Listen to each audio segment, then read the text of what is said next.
আমার স্বামী নাই, আমার হজ করার খুব ইচ্ছা, কিন্তু আমার যে টাকা আছে তাতে দুজনের একসাথে খরচ দেওয়া সম্ভব নয়। এখন আমি কি মেয়ে হয়ে একাকি হজে যেতে পারবো? মেয়ে হয়ে একাকি হজে যেতে পারবেন না। নবী করিম সাল্লাল্লাহু আলাইহি ওয়াসাল্লাম বলেছেন, লা তুসাফিল মারআতু ইল্লা মা যি মাহরামিন, কোন নারী মাহরাম ছাড়া সফর করতে পারবে না, এটা পারবে না। অতএব মাহরাম লাগবে নারীদের সফরের জন্য। মুশকিল হলো আমাদের অনেকের প্রশ্ন, কেন হুজুর পুরুষ যেদিকে ইচ্ছা যেতে পারবে, মহিলারা সফর করতে গেলে পুরুষ লাগবে কেন সাথে? এটা মহিলাদের প্রতি অবিচার না, বৈষম্য না? শুধু সবকিছু মহিলাদের উপরে আপনারা মাসালা আরোপ করেন। ভাইরা আমার, আমি সবসময় বলি, মহিলারা হলো প্রেসিডেন্টের মতো।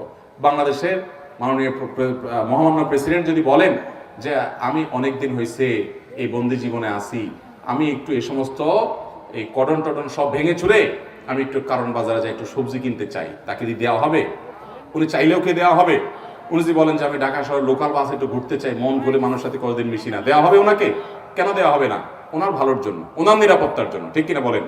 ঠিক একইভাবে একজন নারী তিনি দূরে কোথাও সফরে যাবেন, তাহলে অবশ্যই তার সাথে মাহরাম থাকতে হবে। মাহরাম না থাকলে তার নিরাপত্তার সমস্যা হবে। এই জন্য হজে বা ওমরাতে মাহরাম ছাড়া সফর করা জায়েজ নাই।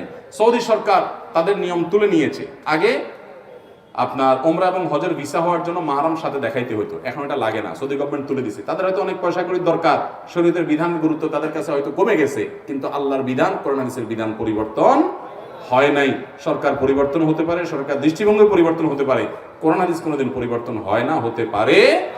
এমনকি সৌদি আরব আলেমরাও এটাকে জায়েজ এখনো পর্যন্ত বলেন নাই। অতএব মাহরাম ছাড়া কি হবে না, সফর এই হজে সফর করা, ওমরা সফর করা জায়েজ হবে না।